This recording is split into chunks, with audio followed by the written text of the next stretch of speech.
What if I told you that the biggest change in World Cup history wasn't really about football? For decades, the FIFA World Cup featured 32 teams. It was exclusive, competitive, and considered the ultimate test for national teams around the world. But in 2026, everything changed. The World Cup expanded to 48 teams, creating the largest tournament football has ever seen. FIFA says the change is about growing the game globally and giving more countries a chance to compete. But many fans, journalists, and former players believe there's another reason behind the decision, a reason that has nothing to do with football itself. So why did FIFA really expand the World Cup? And could this decision change football forever? Let's find out. Introduction. The FIFA World Cup is more than just a football tournament. It's the biggest sporting event on the planet. Every 4 years, billions of people stop what they're doing to watch nations battle for football's greatest prize. Winning the World Cup can define a generation.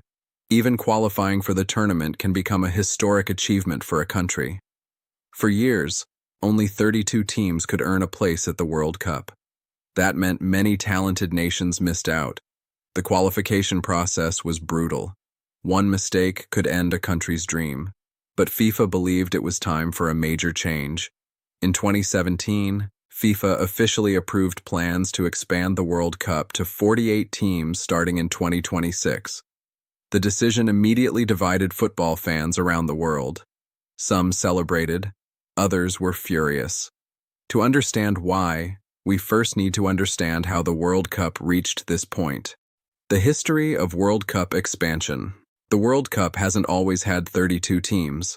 In fact, the first World Cup in 1930 featured only 13 nations.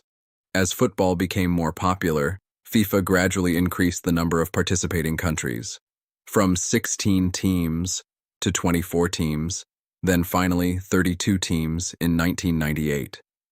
Each expansion allowed more nations to participate, and each time, FIFA argued that the game would benefit. For many years, the 32-team format worked extremely well. Fans loved it, players respected it, and qualifying remained incredibly difficult. But football was changing. New nations were improving rapidly. Countries from Asia, Africa, and North America wanted more representation. FIFA faced growing pressure to make the tournament more inclusive. That pressure eventually led to the biggest expansion in football history. FIFA's official reason. According to FIFA, the expansion serves one major purpose: growing football around the world. Under the old format, many countries had little chance of reaching the World Cup. Some regions received very few qualification spots. As a result, talented teams often missed out despite strong performances. FIFA argued that football should belong to everyone, not just traditional powers like Brazil, Germany, Argentina, France, England, and Italy. By increasing the tournament to 48 teams, FIFA hoped to give more countries the opportunity to compete on football's biggest stage. Supporters of the expansion say this creates new opportunities. Young players gain inspiration. National football programs receive more funding. Fans become more engaged. And smaller nations finally get a chance to shine. On the surface, it sounds like a perfect solution. But critics weren't convinced. The money question. This is where things become controversial. Many football analysts believe money played a major role in FIFA's decision. Think about it. More teams means more matches. More matches mean more tickets. More tickets mean more revenue. More revenue means more sponsorship opportunities. More sponsorships mean more profit. The old World Cup format featured 64 matches. The new format includes 104 matches. That's a massive increase. Broadcasters pay billions of dollars for World Cup rights. Sponsors spend enormous amounts to place their brands in front of global audiences. Every additional match creates another opportunity to generate revenue. Critics argue that expanding the tournament wasn't just about helping smaller nations. It was also about creating one of the most profitable sporting events in history. Whether that's good or bad depends on your perspective. But the financial benefits are impossible to ignore. Not everyone welcomed the change. Many supporters fear that expanding the tournament could reduce its quality. One of the reasons the World Cup felt special was because qualification was so difficult. Only the best teams made it. Every qualification campaign felt like a battle. Now some fans worry that reaching the World Cup won't carry the same prestige. Others fear more mismatches. When stronger nations face weaker teams, matches can become one-sided. Critics worry that fans could see more lopsided scorelines instead of competitive football.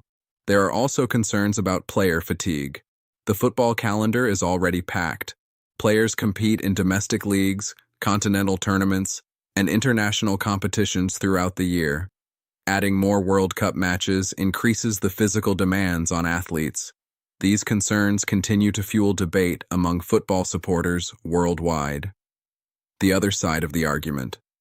But there is another side to this story. Many people believe expansion is exactly what football needs. Consider countries that have never experienced a World Cup.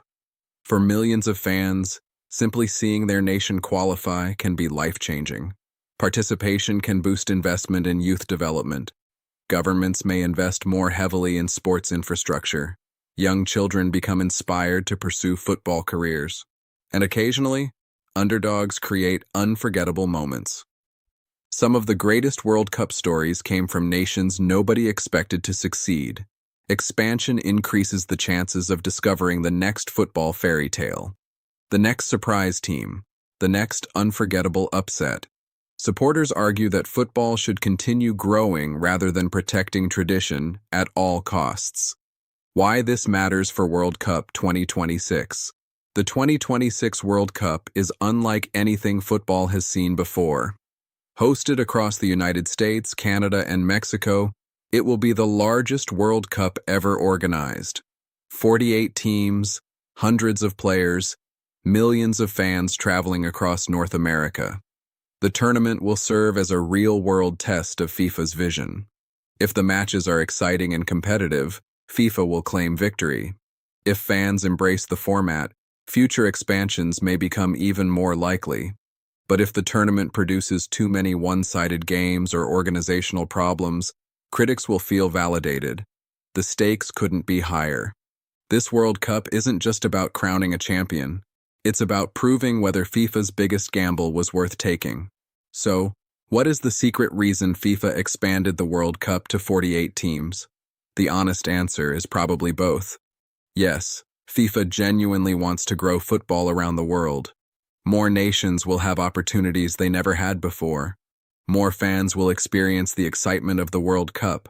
But it's also impossible to ignore the financial benefits.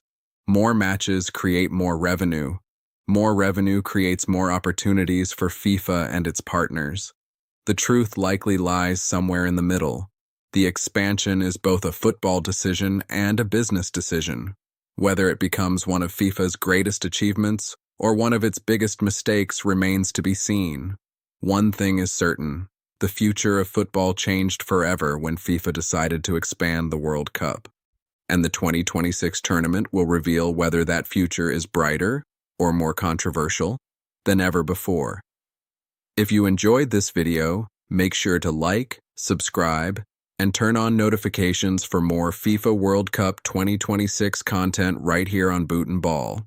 And let me know in the comments, do you support the 48-team World Cup, or should FIFA have kept the traditional format?